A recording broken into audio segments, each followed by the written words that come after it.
program akan meminta, program Erasmus Plus ini akan meminta biasanya dua dari siapa aja, jangan dari mama papa. Tadi saya udah bilang sama teman-teman yang dari kebun.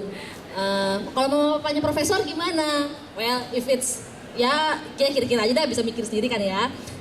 Tapi untuk recommendation letter saya sarankan dari orang-orang yang mengenal kalian dengan baik sehingga dia bisa menjual, memberikan, meng-highlight your best quality related to the program that you want. Itu aja. Misalnya dari dosen bisa, dosen pembimbing, atau kalau memang syukur-syukur pernah ikut penelitian bersama satu atau dua dosen, salah satu dari mereka, atau juga misalnya udah ada pengalaman kerja nih, let's say entah itu atasan langsung bisa, atau atasan di atas atasan bisa, atau kalau pernah terlibat dalam satu proyek di perusahaan tersebut, bisa juga ke tim leader proyek tersebut. Seperti itu, banyak jalan kok Mbak. Ada yang mau tambahin? Jangan lupa lihat juga persyaratan yang ada di programnya masing-masing, karena bisa jadi program mengharuskan rekomendasi datang dari orang-orang tertentu.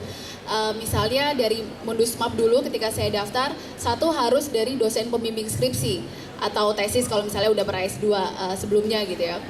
Lalu yang satunya lagi harus dari atasan tempat bekerja. Lalu yang satunya lagi bisa siapa saja terserah.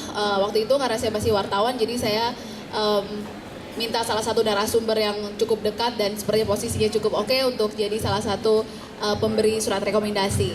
Nah itu juga jangan sampai terlewat untuk diperhatikan gitu, karena itu juga penting. Itu salah satu poin yang dipertimbangkan banget sama pemberi beasiswa biasanya. Ya, mungkin bicara dengan terkait dengan motivation letter, masalah posisi itu mungkin nomor kesekian, mungkin kita lebih baik ke orang-orang yang sering interaksi dengan kita kali ya. Oh, recommendation letter. Tadi oh ya, recommendation letter maksudnya itu biasanya yang sering interaksi dengan kita kan, seperti itu. Jadi lebih tahu pribadi kita, jadi dia rekomendasinya juga lebih tepat gitu ya, lebih mudah seperti itu. Dan ya saya nggak munafik juga ya, syukur-syukur dosen yang kita mintain itu punya misalnya gelar profesor ya, akan lebih mendongkrak lagi gitu kan.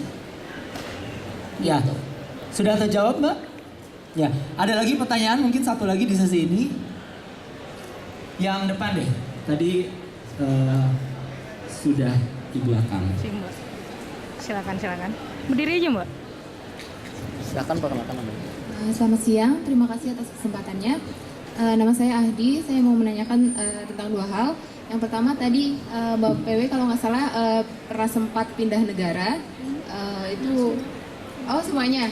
Saya mau menanyakan itu lecture-nya dalam bahasa Inggris atau dalam bahasa native negara itu. Terus pastikan kalau misalnya pakai bahasa Inggris itu pasti ada aksen dari khusus dari negara itu gimana tips triknya atau pengalamannya gitu.